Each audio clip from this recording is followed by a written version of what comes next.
45:2. ஆண்டவருடைய வார்த்தை சொல்லுது, அவர் நமக்கு முன்பாக போய் கோணலான பாதைகள் எல்லாம் செவ்வையாக்குவாராம். அப்போ ஏன் இவ்வளவு தாமதம்? நான் ஜெபிக்கின்ற காரியங்கள் ஏன் நடக்க மாட்டேங்குது? நான் நிறைய காரியங்கள் ஆண்டவர்கிட்ட கேட்குறேன், ஏன் இந்த காரியங்கள் வாய்க்கவே மாட்டேங்குது? நான் எவ்வளவுதான் பிரயாசப்பட்டாலும் அந்த காரியங்கள் ஏன் எனக்கு கொடுக்கப்பட மாட்டேங்குது அப்படின்னா, அந்த பாதைகள் எல்லாம் கோணலா இருக்கு, அது கரடு முரடா இருக்கு. முதலாவது தேவன் அந்த பாதைக்குள்ள போயிட்டு கோணலானதெல்லாம் செவ்வையாக்குவேன் அப்படின்ட்டு இந்த வார்த்தை மூலமாக உங்களோடு பேசி கொண்டிருக்கிறார். அதனால நீங்க சோர்ந்து போக வேணாம், பலவீனப்பட்டு இருக்க வேணாம், குறைச்சல்ல இருக்க வேணாம், எந்த ஒரு காரியத்திலையும் நீங்க முடங்கி ஒரு மூலையில உட்கார வேணாம். தேவன் உங்களுக்காக பாதைகளை செவ்வை பண்ணுவார். நீங்க எடுத்து செய்கிற காரியங்கள்லாம் தோல்வியிலே முடியலாம். நான் என்னதான் பிரயாசப்பட்டு எவ்வளவுதான் கஷ்டப்பட்டாலும் எது ஒன்றுமே எனக்கு கிடைக்க மாட்டேங்குது.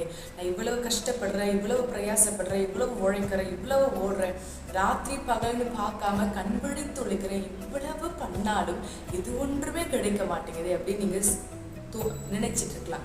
ஆனா ஆண்டவர் சொல்றாரு, நான் உனக்கு முன்பே போவேன். கர்த்தர் முன்பாக போகும்போதுதான் அந்த பாதைகள் சரியா இருக்கும். அந்த கோணலான பாதைகளை தேவன் என்ன பண்ணுவார்னா அதை செவ்வையாக்குவார், அது நமக்காக கரெக்டா மாத்துவார். இப்ப கோணலான பாதையில உன்னை அனுப்புனா நீ சோர்ந்து போயிடுவ.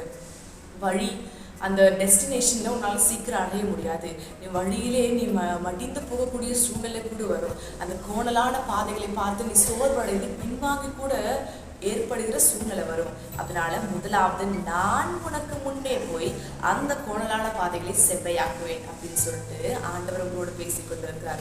உங்களுக்கு செவ்வையான பாதை தானே வேணும், கோணலா கரடு முரடா. அப்போ கரடு முரடா இருக்கும்போது உங்களோட முழு பலத்தை, உங்களோட அதிகமான பலத்தை நீங்க யூஸ் பண்ற மாதிரி வரும். அதனால வழியில நீங்க சோர்ந்து கூட போகலாம். அதனாலதான் தேவன் இந்த வார்த்தை மூலமாக உங்களோடு பேசி கொண்டிருக்கார். முதலாவது என்ன போக நீ விடு, உனக்கு முன்பாக நான் கடந்து செல்கிறேன். உனக்கு முன்பாக நான் கடந்து செல்லும் பொழுதுதான் அந்த பாதையை செவ்வையாக்க முடியும். அப்படின்னா என்ன பண்ணணும்?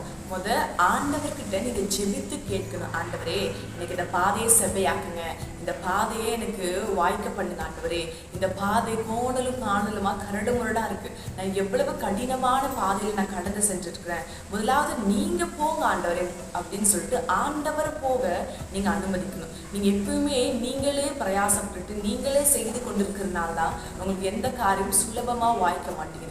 எப்போ நீங்க முதலாவது ஆண்டவர்கிட்ட ஒப்பு கொடுத்து ஆண்டவருக்கு அந்த வழியை கொடுக்குறீங்களோ, ஏசப்பா கிட்ட அந்த பாதையை ஒப்பு கொடுக்குறீங்களோ, உங்களுடைய காரியங்கள் எல்லாமே வெற்றியில தான் போய் முடியும். எல்லா காரியத்திலுமே நீங்க சக்சஸை மட்டும்தான் பார்ப்பீங்க. அப்போ அந்த சக்சஸை பார்க்கணும்னா அதுக்கான பெரிய சீக்ரெட், முதலாவது அந்த பாதையில ஆண்டவரை அலோவ் பண்ணணும்.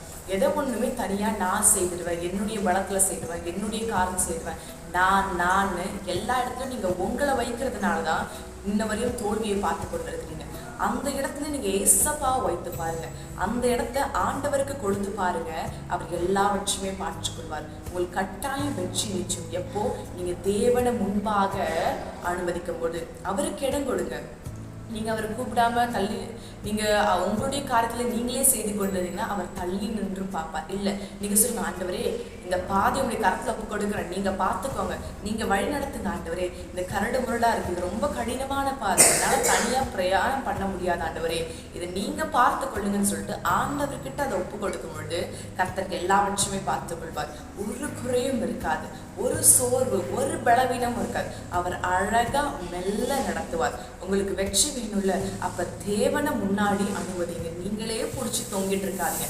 அவருக்கு அந்த பாதையை இப்போ கொடுங்க, இப்போ ஒப்பு கொடுங்க. இதற்கு முன்பாக நீங்க என்ன வேணா செய்து கொண்டிருக்கலாம். இப்போ காரியம் வாய்க்கணும்னா நீங்க யாரா வேணா இருக்கலாம். நீங்க முதலாவது இயேசுவை கூப்பிட்டு இந்த காரியத்தை அவருடைய கரத்துல ஒப்பு கொடுக்கும் பொழுது தேவன் காரியத்தை வாய்க்கப்படுவார்.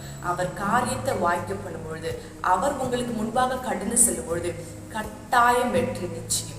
கட்டாயம் தேவன் வெற்றியை சந்திக்க செய்வார். நீங்க கிறிஸ்தவர்களா இருக்கணும், இந்த வார்த்தை கேட்கிறதுனால நீங்க ஆண்டவரை பின்பற்றுகிற ஜனங்கமா இருக்கணும்னு அவசியம் இல்லை. நீங்க யாரா வேணா இருக்கலாம். இப்போ இயேசுப்பாவை விசுவாசித்து இயேசுப்பாவை நம்பி நீங்க அவர்கிட்ட உங்களுடைய காரியத்தை ஒப்பு கொடுத்து பாருங்க, உடனே இந்த காரியத்துல வெற்றி மட்டும்தான் கிடைக்கும். தேவன் ஜெயத்தை உங்களுக்கு கொடுக்க விரும்புகிறார். தோற்ற நாட்கள் போதும், அழுத நாட்கள் போதும், சோர்ந்த நாட்கள் போதும். இன்றைக்கு தேவன் உங்களுக்கு விடுதலை கொடுக்க விரும்புகிறார். விசுவாசிக்கிறீங்களா?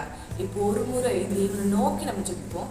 ஆண்டவர் கட்டாயம் நமக்கு வெற்றி கொடுப்பார். மகா பரிசுத்தரே, மகிமையின் ராஜாவே, உமக்கு நன்றி அப்பா.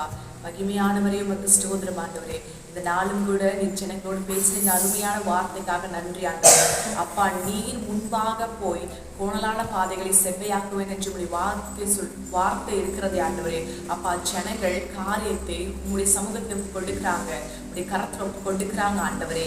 அவருடைய காரியத்தெல்லாம் வாய்க்க பண்ணுங்க ஆண்டவரே. அவங்க என்னென்ன காரியத்தை உங்களிடம் கேட்கிறார்களோ அப்ப அது படிப்பு சம்பந்தப்பட்ட காரியமா இருக்கட்டும், வேலை சம்பந்தப்பட்ட காரியமா இருக்கட்டும், வாழ்க்கை சம்பந்தப்பட்ட காரியமா இருக்கட்டும், எல்லா காரியங்களுமே உடைய கரத்துல கொடுக்குறாங்க ஆண்டவரே.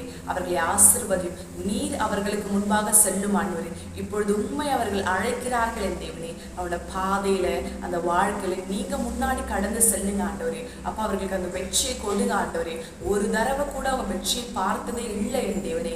அவர்கள் சோர்ந்து போய் உள்ளம் உடைந்து போய் இருக்கிறார்கள் என் தேவனே. பலன் இல்லாமல் காணப்படுகிறார்கள். இப்பொழுதே அவர்களுக்கு ஒரு வெற்றியை தருவீராக. அந்த பாதையிலே நீ கடந்து செல்லுங்க, நீ முன்பாக செல்லுங்க ஆண்டவரே. நீ வெற்றியை கொடுங்க, சகல ஆசீர்வாதத்தால் நிறைத்தருளுங்க ஆண்டவரே. ஜனங்களோடு கூட இருங்க. இப்போ நோக்கி விசுவாசம் ஜெபிக்கிற எல்லா ஜனங்களையும் நீர் ஆசீர்வதிப்பீராக. அவருடைய காரியங்கள் எல்லாம் இயேசுவின் நாமத்தினாலே சித்திக்கட்டும், இயேசுவின் நாமத்தினாலே காரியம் வாய்க்கட்டும், இயேசுவின் நாமத்தினாலே இந்த காரியத்தில் வெற்றி பெறுவார்களாக.